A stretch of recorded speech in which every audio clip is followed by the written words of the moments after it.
700 पाकिस्तानी और हमारे कुछ चंद वीर जवान। मैं बात करूँगा आज मेजर सोमनाथ शर्मा की। हिमाचल प्रदेश में जन्म होया और मेरे भाई पिता पहले से ही आर्मी में थे, भाई भी आर्मी में थे, दोनों उच्च पद पर थे। भाई ने मेहनत करी, आर्मी में गए और 1942 में विश्व युद्ध में भी अपना योगदान दिया। लेकिन मैं बात करूँगा उस रात की जिस रात 700 से ज़्यादा पाकिस्तानी घुसपैठिया थे और कुछ चंद वीर जवान भारत के जिनको मैन आदमी थे मेजर सोमनाथ शर्मा।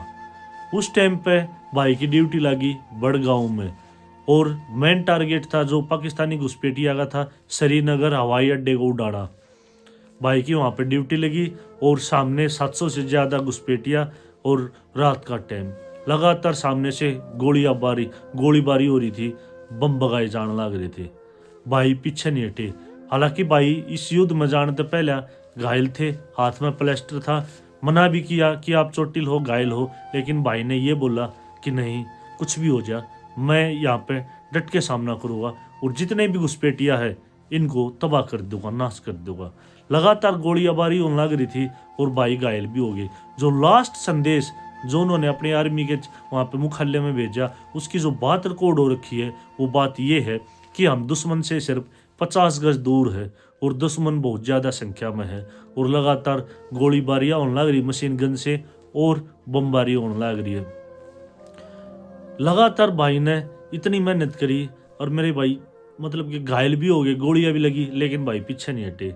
लास्ट में एक जो बम विस्फोट हुआ, बम बगाया गया, उसमें भाई शहीद हो गए मेजर सोमनाथ शर्मा।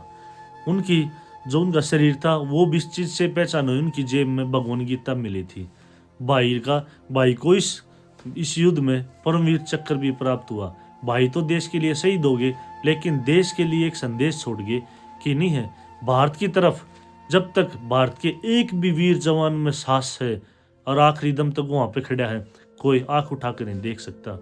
ये कहा जाता है मेजर सोमनाथ शर्मा के लिए कि एक बार उनके सामने जब किसी आतंकवादी की या मेरे भाई दूसरे देश के पाकिस्तानी का जिक्र हुआ करता, भाई के रोंगटे खड़े हो जाते।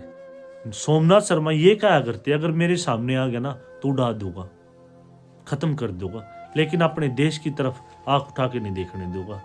ये हमारे ऐसे वीर जवान हैं जो पहला जिन्होंने परमवीर चक्र हासिल किया भारत की आज़ादी के बाद। फर्स्ट सबसे पहले इन्हीं को मिला था। इस चीज़ का हमने क्या चीज़ सीखने को मिलती है कि जो हमारा देश आज सुरक्षित है ना, वैसे ही नहीं है। हमारे वीरों ने नहीं है शहादत दी है हमारे देश के लिए। वो 3 नवंबर 1947 की वो रात नहीं है, भाई का नाम तो इतिहास में दर्ज हो गया, भाई शहीद हो गए, लेकिन पूरे देशवासियों के लिए एक संदेश देकर चले गए कि नहीं है, भारतीय जवान कभी भी जब तक वो वहाँ पे खड़े हैं, किसी की इतनी हिम्मत नहीं देश की तरफ वो आंख उठा के देख ले। ये जो मैंने इनकी मेजर सोमनाथ शर्मा की आपको बताई है जीवन कथा, ये इसलिए बताई है कि आपको पता चले हमारे देश में कितने बड़े बड़े वीर हुए हैं। और नेक्स्ट वीडियो किसके ऊपर बनानी है आप प्लीज़ कमेंट करके ज़रूर बताया करो। मैं उसी के गांव, उनके गांव का कोई भी हो, कोई रिश्तेदारी में और कोई हो, जिस तरह मैं उनकी जीवन कथा आपके सामने लेकर आऊँ और जो उन्होंने जो इतना बड़ा योगदान दिया देश के लिए वो बेकार ना जाए। हमारे बच्चों को पता चले कि हमारे वीरों ने कितनी बड़ी साथ दी है जब हमारा देश सुरक्षित है। और ये एक मेजर सोमनाथ की बात नहीं है, जो भारत के आर्मी में जो भी जाता है ना बच्चा, अपने तिरंगे के लिए हमेशा अपनी जान देने के लिए तैयार रहता है।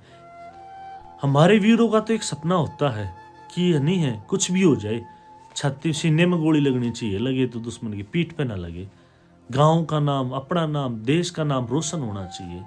इतने बड़े बड़े वीर हमारे बीच में हुए हैं कि आप उनकी कहानियाँ मैं आपको बता के मतलब कि मेरी सारी उम्र भी निकल जाए ना, जब भी उनकी सारी कहानियाँ नहीं बता पाऊंगा मैं आपको। इतने हमारे देश के वीर योद्धा हुए हैं जिन्होंने अपने देश के लिए अपनी जान कुर्बान कर दी। उनमें से एक थे मेजर सोमनाथ शर्मा। आपको कैसा लगा इनके बारे में सुन के? प्लीज़ वीडियो को शेयर करो, सब्सक्राइब करो। थारे भाई ने या कसम खा रखी है, हरियाणा के जितने भी वीर हैं, किसी भी गांव से भी है, चाहे किसी शहर से है, किसी भी इलाके से है, उनकी आपको सारी स्टोरी बताऊंगा। हालांकि ये हरियाणा से नहीं थे, हिमाचल प्रदेश से थे, लेकिन उन्होंने योगदान इतना बड़ा दिया था कि इनकी जीवन कथा मैं आपके सामने लाने के लिए मजबूर हो गया और मैंने दिल से ये वीडियो बनाई। प्लीज़ शेयर और ज़्यादा से ज़्यादा सब्सक्राइब करें। राम राम सारे भाइयों ने।